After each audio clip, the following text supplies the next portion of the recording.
আসসালামু আলাইকুম। আজকে আমি আপনাদের দেখাবো কিভাবে আপনারা পিসি থেকে স্টোরি আপলোড করবেন ইনস্টাগ্রামে। সো চলুন শুরু করি। প্রথমে আপনারা আপনাদের ডেস্কটপ অথবা ল্যাপটপ থেকে ইনস্টাগ্রাম লগ ইন করবেন।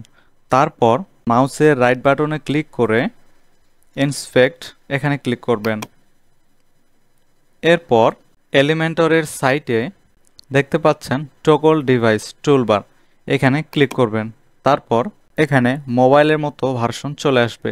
আপনারা ইচ্ছে করলে এখান থেকে উপর থেকে ডাইমেনশন ঠিক করে নিতে পারেন আপনাদের ডিভাইস অনুযায়ী, অথবা এভাবেও রাখতে পারেন। ঠিক আছে। সো এখন এই অবস্থাতে আসার পরে আপনারা হোম ট্যাবে আসবেন, এখানে হোমে ক্লিক করবেন। সো এই অবস্থাতে আসার পরে আপনারা কয়েকবার ব্রাউজার রিফ্রেশ করবেন। এখন দেখতে পাচ্ছেন এখানে স্টোরি আপলোড করার মতো কোনো কিছু আসে নাই, প্রোফাইল আইকন আসে নাই, প্রোফাইল আইকনের সাথে প্লাস আইকন আসে নাই।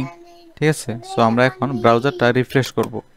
সো দেখেন আমি মাত্র একবার রিফ্রেশ করছি, তাতেই চলে আসছে। সো এখান থেকে আপনারা অ্যাড টু হোম স্ক্রিনও দিতে পারেন অথবা ক্যান্সেল করতে পারেন, সমস্যা নেই। এখান থেকে আমরা ক্যান্সেল করতেছি। সো দেখেন এখানে আপনার প্রোফাইল আইকনের সাথে একটা প্লাস আইকন আসছে। ঠিক আছে। তার মানে এখান থেকে আপনারা স্টোরি আপলোড করতে পারবেন। দেখেন ইওর স্টোরি। ঠিক আছে। সো এখানে আপনি ক্লিক করবেন। তারপর স্টোরি আপলোড করার জন্য আপনার স্টোরি সিলেক্ট করবেন। এরপর ওপেন।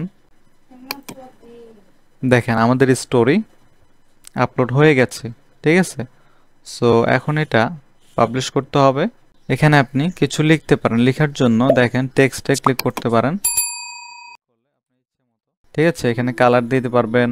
পোস্টটা পাবলিশ করার জন্য অ্যাড টু ইওর স্টোরি এখানে ক্লিক করবেন।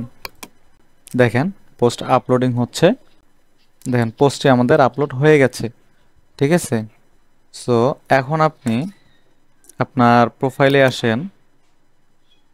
দেখেন আপনার পোস্ট স্টোরি আপলোড হয়ে গেছে। এখন যদি আমি আমার প্রোফাইল আইকনে ক্লিক করি, আমাকে আমার স্টোরি দেখাবে, যেটা আমি কিছুক্ষণ আগে আপলোড করলাম। সো আপনারা খুব সহজেই 2 থেকে 1 মিনিটের মধ্যেই এই সমস্যাটি সমাধান করতে পারেন এবং আপনারা আপনাদের কম্পিউটার থেকেই ইনস্টাগ্রামে স্টোরি আপলোড করতে পারেন। সো আমি মনে করছি যারা এটি জানেন না, আজকে আমার ভিডিও দেখার পর থেকে আপনাদের আর নেক্সট টাইম এই সমস্যাটি হবে না। আজকে এ পর্যন্তই। সবাই খুব ভালো থাকবেন। আসসালামু আলাইকুম।